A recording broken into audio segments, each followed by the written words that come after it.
আমার ছোট বোন ফেনী ফুলকাজিতে রেল ব্রিজের এখানে কোনো রকম অবস্থান করে থাকতো। তার 3টা ছেলে, তারা স্বামী স্ত্রী 2জন। আজ 5 দিন আমার বোনের স্বামীর কোনো সংযোগে পাওয়া যাইতেছে না।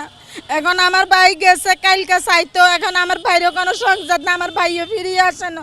এখন কি আমার বোন আসে না, বন্যার পানিতে ভাসি মারা গেছে, ওইটাও আমরা বলতে পারতেছি না। ওইখানে তারা যাই যাব, তারা হচ্ছে যাই যাব, তারা কোন রকম কর্ম করে আনি খাইতো। এখন তাদের কোনো খোঁজে পাই না।